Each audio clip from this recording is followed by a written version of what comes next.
11월 수출액이요, 610억 4천만 달러로 전년 대비 8.4%가 증가했는데, 역대 11월 중 최대 기록이라고 하고요. 6개월 연속 월간 최대 실적을 경신하고 있다고 합니다. 뭐 60개월 경신할 거기 때문에. 그러니까 계속 크게 경신할 의심하지 거죠. 않습니다. 중요한 네. 건 미국 관세 여파가 있음에도 불구하고 계속해서 갱신이 늘어가고 있다는 거죠. 네, 일단 봤을 때, 와, 제일 수출이 많이 증가한 지역이 중동입니다. 33.1%가 증가했고요. 확실히 그러니까 한번 돌고 왔으니까 회담 먹은 지 2주밖에 안 됐는데 이미 벌써 뭔가가 지금 그 전부터 하고 준비가 되고 있는 거예요. 그 전부터 하고 네. 있었던 거지. 네. 그리고 사실 우리가 뭐 다들 아시겠지만 한번 수출선이 뚫리면은 이게 쉽게 막히진 않거든요. 그런데다가 이게 도가니가 큰 거죠. 덩어리가 큰 덩어리가 거예요. 크죠. 중동은 크죠. 아랍에미레이트만 해도 150억 불짜리고요. 사우디는 아직 발표는 안 하고 있습니다만 얼마가 될지 모르는 그림인 겁니다.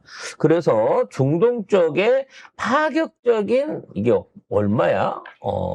무려 지역별로 따지면 지금 근데 이건데 왜 숫자에 약해? 33%. 네. 그러니까 써있잖아요 옆에. 그러니까 기존에 있는 거 미국이 좀 떨어졌는데도 불구하고 떨어져봤자 0.2% 네. 떨어졌어. 네, 그럼에도 불구하고 중동에서 뭐 33%라는 거지. 내가 보기에 다음 달에는요 중국에서도 또 빵 터져요.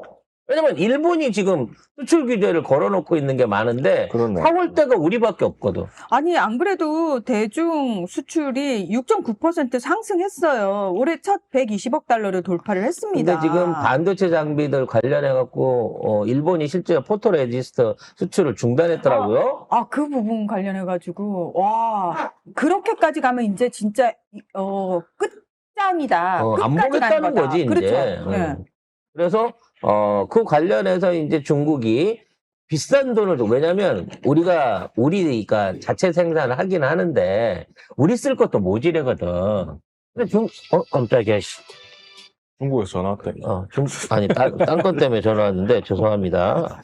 예.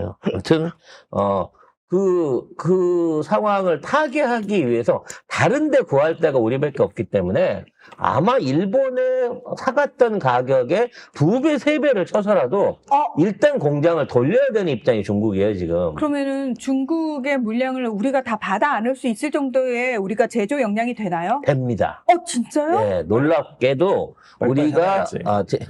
우리가 기본빵으로 일본이 언제 지랄할지 모르기 때문에 그거에 대한 국산화를 하는 과정 중에 그 물량을 충분히 생산할 수 있는 생산 캐파를 가지고 있기 때문에 장기간은 모르겠으나 단기간 뭐 3, 4개월 정도 되는 물량 정도는 얼마든지 줄 수 있는 입장이라고 해요. 그래서 만일에 이게 장기화 사태로 들어가게 되면 지금부터 생산 라인을 늘리면 되기 때문에 이 기회에 아예 일본의 소부장 중국 수출을 우리가 다 먹어버리자는 체제로 좀 반도체 장비 회사들이 준비를 하고 있다고 합니다. 근데 사실 우리 입장에서는 뭐 이제 양국이 싸우는 것 자체가 이 지역에서 약간 불안감이 고조되는 게 뭐 마냥 좋겠습니까? 그럼에도 불구하고 우리 입장에서는 사실 한 발 떨어져가지고 우리가 챙길 수 있는 이득만 챙기면 되는 거거든요. 그렇다고 해서 양국이 싸우는데 우리가 직접적으로 손해를 보는 건 없어요.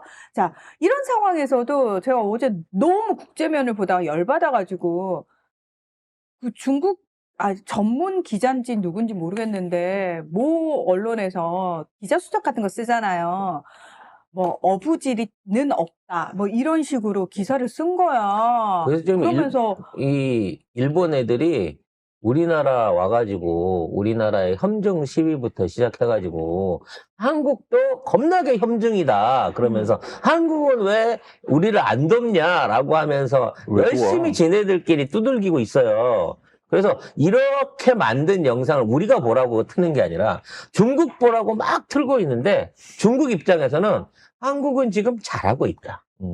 한국은 지금 냉정하게 판단해서 하고 있다라는 식으로 해갖고 이 프레임에 안 걸려드는 거예요. 전쟁 얘기를 하니까 사실은 제가 국가기밀 하나 알려드리자면 저는 세호가 말하는 국가기밀이 더 이상 기밀이 아니라고 생각합니다. 내가 말하면 그때부터 기밀 해제죠. 미국 군사 전문지에서 2023년도부터 대만을 중국이 침입할 경우를 상정해가지고 대만군이 버틸 수 있나 아니면 미국이랑 일본이랑 대만이 합쳐갖고 버틸 수 있나 그것도는 그 이후에 이게 얼마나 걸리고 얼마나 피해가 날 것인가에 대한 시뮬레이션을 24차례를 돌렸어요. 2년 동안. 네. 거의 매달 돌린 거예요.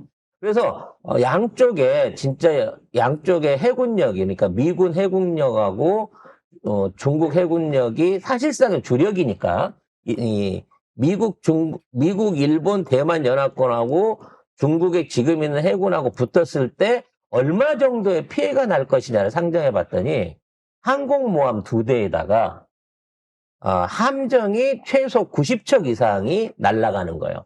비행기 600여 대. 요게 이제 단기간에 한 3, 4일 내지 일주일 교전을 했을 때 생길 수 있는 미국의 피해인 거야. 그래서 결론은 뭐다? 절대 대만에서는 싸우면 안 된다는 거야. 즉 중국이 원해로 나오게 되면 싸우면 모를까. 이 중국 대륙의 500km 정도 가까운 선 안에서 싸우게 되면 미국의 항모 전단이나 어떤 첨단 무기로도 피해를 피할 수가 없다는 거야. 그래서 지금 중국이 보유하고 있는 해상 작전에 투입할 수 있는 탄약, 그러니까 해상 미사일부터 뭐 대한 미사일 비롯해갖고 이게 총 얼마냐? 1000만 톤이 대비가 돼 있다는 거야. 이 정도 화력이면 아무리 방어 체제가 갖춰져 있다고 하더라도 그 손실을 피할 수가 없기 때문에 만일 그렇게 되면 미국 전력의 재앙이다라고 미군이 보고 있는 거야. 그렇게 해서 얻는 게 뭐야? 대만의 독립?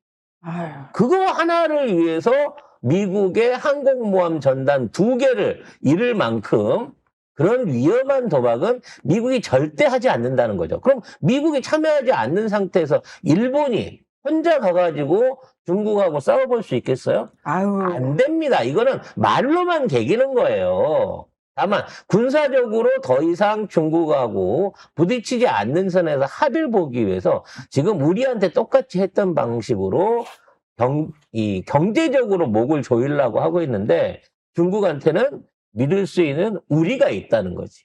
그렇죠. 그래서 시진핑의 입장은 내년 하반기 때 가고 시진핑 이제 4기 집권으로 넘어가요. 16년 차로 넘어가거든요. 그래서 그때까지는 지금 있는 상황을 그대로 계속 유지하겠다. 그렇죠. 그리고 그때쯤 가가지고 4기차 들어갔을 때 대만에 대한 일종의 합병이라든지 침공이라든지 아니면 정치적인 상황에서 이렇게 흡수 같은 것들을 그때 준비를 하겠다. 그 전에 일본은 계속해서 싸우자라고 하는 추세로 간다고 합니다. 근데 그때 2023년에 이제 미국 쪽에서 군에 있는 실무진들 또 정보기관 쪽에서 이런 얘기들 많이 나왔었거든요. 네. 2027년에 정확하게 못 네. 박아가지고 시진핑이 대만을 침공한다라는 얘기가 나와가지고 그때 난리가 났었어요. 자, 그런데 당시에도 우리가 계속 얘기를 했지만 대만 문제는 사실 미국이 그러니까 순진한 사람들은 자꾸 미국이 대만을 지켜줄 거라고 얘기를 하는데 그렇지 않다라고 그건 미국의 협상 카드일 뿐이다라고 제가 막 얘기를 막 그 당시에 방송 여기저기 나가서 얘기를 하면은 저한테 아니 국제정치 기본도 모르는 게 나와가지고 네가 뭘 안다고 그런 얘기를 하냐고. 서러웠어. 나 진짜 너무 열받았거든요. 나도 3년 전에 건희가 대통령이라 그래서 많이 욕먹을 때 서러웠어. 니들도 욕했어. 거기다 숟가락 얹지 마. 다른 얘기잖아. 죄송합니다. 예, 그때 욕해서 죄송합니다. 아무튼 이제 일단 트럼프 대통령은 그 얘기는 했어요. 내가 집권하고 있는 동안은 시진핑이 대만 안 때린다고 나한테 약속했어라고 트럼프 대통령이 공식적으로 얘기를 했거든요. 그래서 왜냐하면 트럼프 입장에서는 내가 있을 때 안 하면 돼. 트럼프는. 그래서 사실 이게 굉장히 위험한 국제적인 상황인 거는 맞는데 이게 우리나라한테 호재로 돌아오고 있다는 게 뭔가 그 지구촌의 그 대세적인 기운이 오로지 한국만을 유리하게 가고 있는 게 아니냐. 이 모든 게 2년 동안 건희가 5대 산신한테 그렇게 1억씩 매달 제사를 지내준 바람에 아유 미친년 네. 지 돈으로 좀 하지. 근데 어. 하긴 지 돈이 아니잖아. 그럼 다 국민의 돈, 나라의 돈이잖아요. 그렇죠. 그렇기 때문에 이 산신들의 그 기운이 펼쳐나면서 우리가 대고구려를 다시 수복하게 되는 그때만큼 국운이 상승하지 않겠느냐. 동아시아 최강의 국가가 되려는 거 아니냐 하는 기대를 하게 됩니다. 네, 그리고 실질적으로 왜 바이든 정부 때 낸시 펠로시가 대만 방문해가지고 중국이 엄청 빡쳤잖아요. 거기서 또 강경 발언하고. 그래서 실제로 그 당시에 중국이 무력 시위를 어떤 식으로 했냐면 대만을 놓고 삥 둘러서 둘러쌌죠. 예, 네. 봉쇄를 했어요. 발칵 뒤집혔어요. 그러니까 저렇게 돼서 그때 나왔던 얘기가 그거였어요. 만약에 중국이 실질적으로 이 봉쇄를 풀지 않게 되면 대만이 과연 얼마를 버틸 수 있을 것이냐. 일주일이 못 돼서 생수와 화장지가 다 떨어져가지고 그렇죠.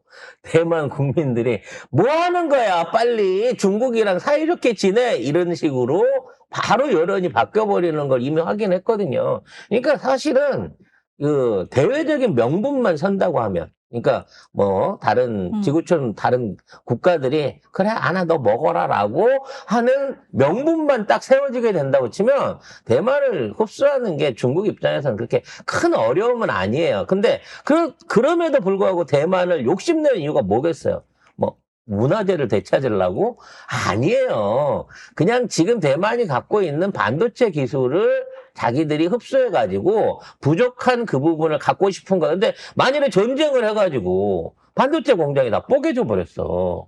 그래갖고 못 쓰게 됐어. 그럼 대만을 얻을 이유가 없는 거예요. 아니, 물론 대만이 작은 나라인 것 치고 금을 많이 가지고 있기도 하고. 근데 많이 가져봤자 중국은 더 많이 가지고 그러니까요. 있잖아요. 네. 아무튼 오늘 경제 얘기하다 이런 식으로 마무리해도 되나? 네. 어찌 됐거나 우리는 11월 달에도 역대 최대를 찍었고 12월 달에도 찍을 것이기 때문에 그저 모든 국군이 대한민국으로 몰려오고 있는 이 현상을 즐기시면 된다. 불안해하실 필요 없다라는 말씀 드리겠습니다. 네, 그래서 중일 간의 갈등에 대해서 혹시 우리가 피해를 보는 거 아닌가라는 기레기들의 망해라! 난 이것들은 진짜 나라에 도움이 되지는 못할 만큼 제발 외교 정책에 있어서는 좀 이런 식의 목소리를 안 냈으면 좋겠는데 언제부터 그렇게 걱정했다고 불안하다고 어부질이 아니라고 반사이익 아니라고 뭐 이딴 윤석열 있을 때 걱정도 안 하던 새끼들이 진짜. 그러니까 그래서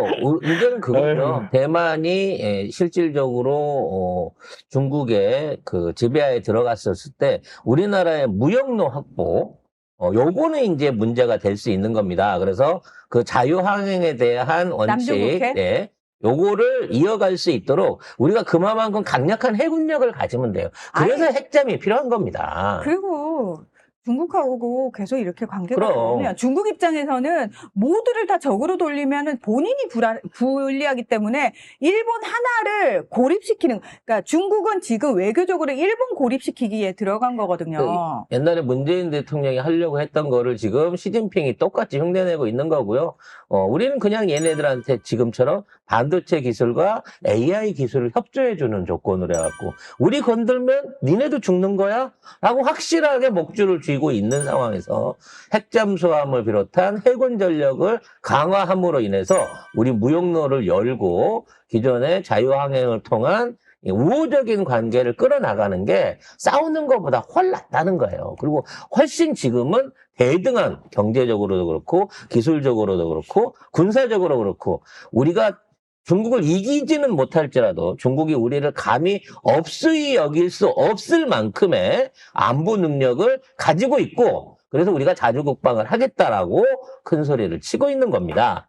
그렇죠. 자, 요 정도 하고